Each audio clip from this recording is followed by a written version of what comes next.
Bonjour les amis, bonjour à tous, bienvenue dans Un jour une carte. Nous sommes aujourd'hui le vendredi 14 septembre. Alors, j'espère que la semaine s'est bien passée pour tout le monde. C'est le dernier jour avant le week-end. Courage. Pour ce vendredi, j'ai opté pour le tarot des druides. Voyons voir ce que les druides, ce que les druides ont à nous dire. Alors, nous avons la carte de la roue accompagnée de l'ermite. La roue, 10e arcane majeur du tarot.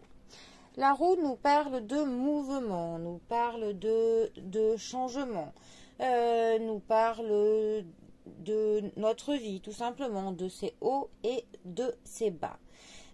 Ça nous dit que tout ce qui est en haut peut être un jour en bas. Et pareil dans l'autre sens, on peut être un jour en bas et puis le lendemain en haut. Ça nous parle aussi de tout ce qui fonctionne par cycle, par période. Autant ça va être les jours qui passent, que les mois, que les années qui passent. Voilà. On a quand même cette manière un petit peu de voir la vie qui est un peu dans le fatalisme avec la carte de la roue, hein. Mais pas du fatalisme qui est dans le pessimisme, hein. Voilà, on sait que les choses avancent et c'est comme ça, c'est juste la continuité de notre vie qui avance, tout simplement. Quand elle est mal positionnée dans un tirage, cette carte nous parle de quelque chose qui bloque. Quelque chose qui fait que les choses ne peuvent plus avancer. Là, il s'agit de voir les cartes autour pour savoir ce qui bloque. C'est aussi une carte qui va nous parler de la chance.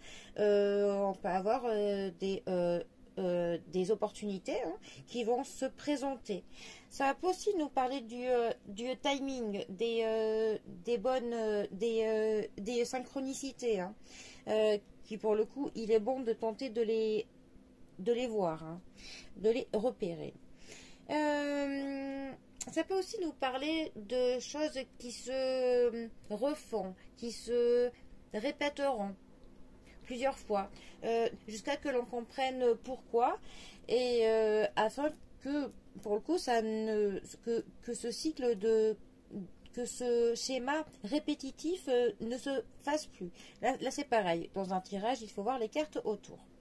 Ensuite, notre ermite. Alors, l'ermite, 9e arcane majeur du tarot.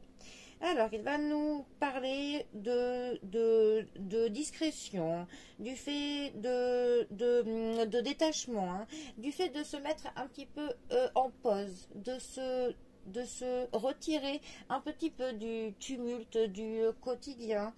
On a un petit peu une quête de sagesse intérieure avec cette carte, hein. C'est aussi une carte qui peut nous dire qu'il y a de la peur au niveau de quelque chose qui est caché, secret.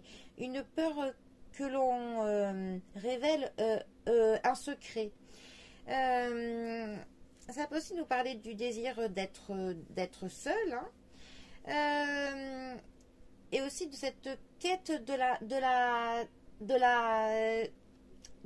vérité, mais on va dire une quête intérieure, essayer de mieux comprendre certaines choses et aussi de mieux se comprendre. Et c'est aussi une carte qui nous parle donc de solitude. Après, c'est pareil, ça dépend dans un tirage. Si c'est une solitude que l'on souhaite, ou alors eh bien, que l'on vit, que l'on subit plutôt. Alors, ces deux cartes ensemble, bon, il va y avoir une multitude d'interprétations, mais elles pourraient nous dire, par exemple, que tant qu'un secret ne sera pas mis au grand jour, les choses resteront bloquées, ou alors il y aura toujours ce même schéma répétitif tant qu'une une vérité n'éclatera pas au grand jour. Ensuite, cela pourrait aussi dire que vous êtes en train de faire une quête personnelle et que vous vous élevez.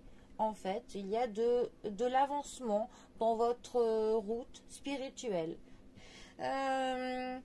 Ensuite, ça pourrait, voilà, ça peut nous parler de tellement de choses, mais on va plutôt là être, voilà, dans la quête, dans ce besoin de grandir, que l'on s'éveille spirituellement et que pour le coup, cela pourra faire que certains blocages n'auront plus lieu d'être et que l'on avancera, que l'on évoluera en même temps que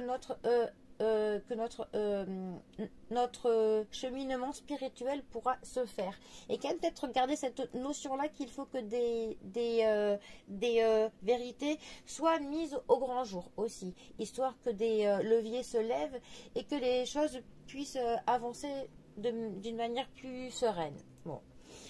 Eh bien, les amis, je vous souhaite un très bon vendredi, bientôt le week-end, et moi je vous dis à bientôt pour un prochain tirage. Allez les amis, à bientôt, bisous à tous.